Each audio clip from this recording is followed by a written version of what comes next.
For more on all of this, we welcome back to the program the former Director of National Intelligence, John Ratcliffe. John, thanks very much for being here. First, assess where we are. President Trump says he's going to be arrested on Tuesday. Your reaction?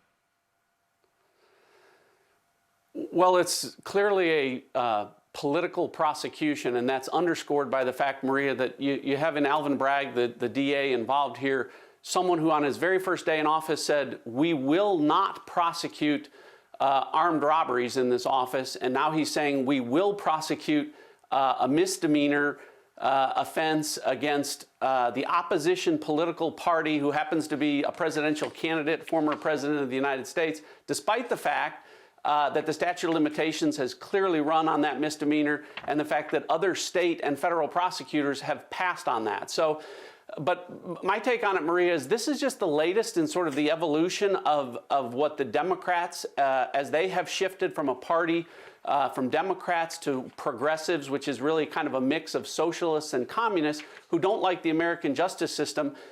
It's a continuation of an assault on that justice system and tearing down all of the pillars that make that system work so well. So just to remind your viewers, when the Mueller investigation was going, the first of the pillars to go was the bedrock principle of a presumption of innocence. Remember, Donald Trump didn't have that presumption. He had to conclusively prove his innocence. Then quickly it shifted in the Ukraine impeachment to the suspension of the principle of due process of law. And Donald Trump became the first president never to be allowed to have legal representation throughout the House proceedings.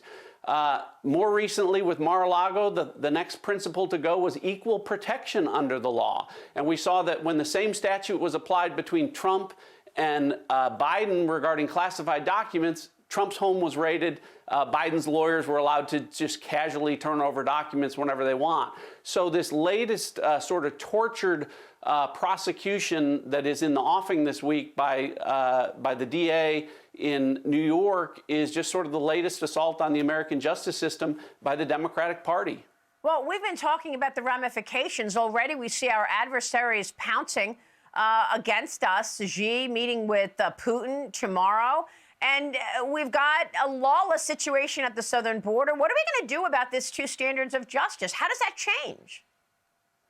Well, Tom Cotton's comments, I agree with most of it. I think it's important to point out to your viewers that, the rhetoric out of China for the last 2 decades has been that the United States is a declining power and that China is the ascending world power. And unfortunately, that rhetoric seems to be playing out. Certainly a lot of Americans and a lot of our allies think that maybe President Xi is right. As Tom Cotton said, that we have a kick me sign. I think that we've had sand kicked in our face for the last 2 years by our top 2 adversaries. Think about it, Maria.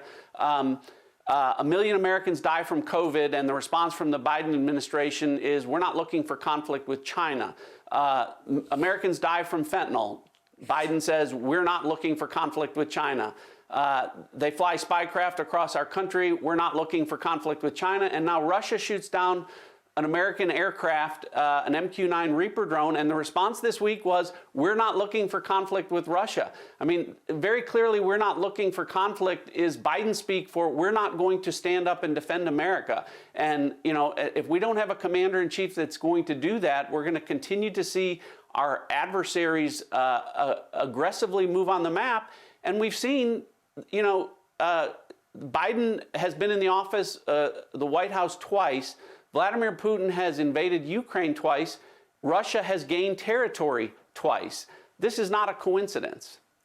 This is so incredibly disturbing. Do you think there's a coincidence that as soon as James Comer comes out and exposes those bank records, that suddenly Trump is going to be indicted? I mean, you're just talking about this soft approach from Joe Biden to China. We're constantly asking, why? Why not protect America?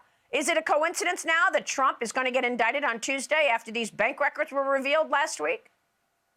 Well, I don't really believe much in coincidences. And so I do think that I think that it's important what Congressman Comer is doing, and it's a way for the American people to really find out what's happening.